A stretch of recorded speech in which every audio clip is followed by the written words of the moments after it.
honestly, a little rust never hurt anybody anyway. It's just iron. Hi, I am Sarah J, and I am here to tell you that it's okay if your carbon steel paella pan rusts.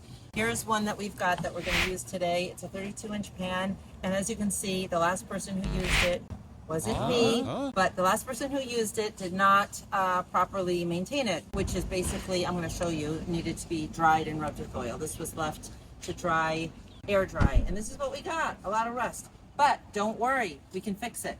Steel wool is going to be your best friend for this, and a little bit of water.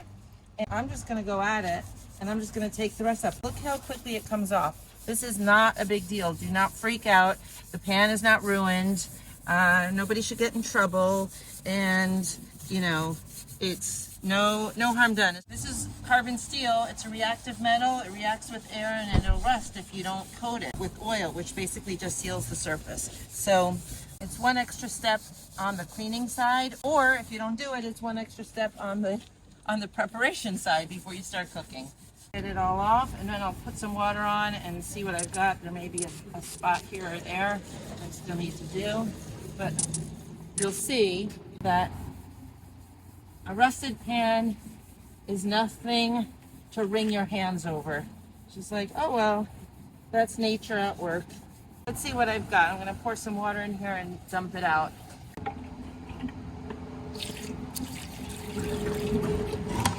Let's see. Take a sponge just to kind of like make sure. Let's see. I can see a little bit here. And honestly, a little rust never hurt anybody anyway. It's just iron. What? What did you say? It's iron. It's an essential mineral, element, whatever. We're gonna dump this out, and then we're gonna see.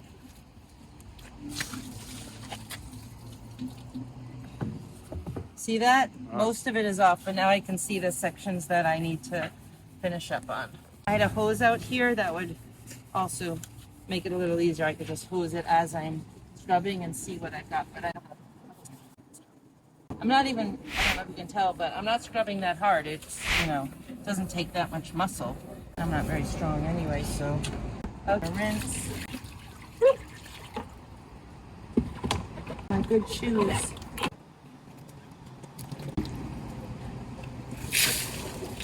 It'd be much easier with a hose. I just want to get all the soap off so that we're not eating soap, and it's pretty clean now.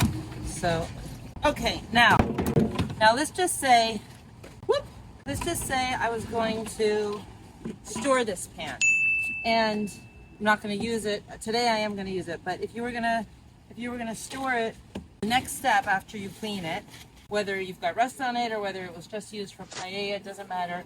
You got to dry it down. Do not let it air dry, because you'll just get the rust again. So get a paper towel and really get all the moisture off, or a kitchen towel. It doesn't matter.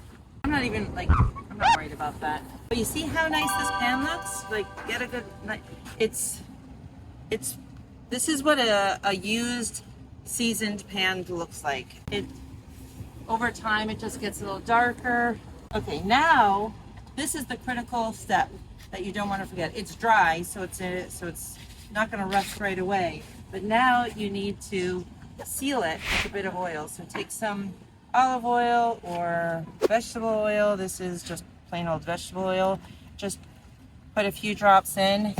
Seal the surface. It shouldn't be dripping. It's just a seal. It's just kind of preventing air from getting to the metal. So, you know, it shouldn't feel oily, but it should just be coated. This pan is ready to be stored until the next time I want to use it, or it's ready to be used, which I'm going to do in about 10 minutes. I hope this was helpful, and I hope this reassures anybody who's had a rusted pan. Don't worry, it's fine. You can bring it back.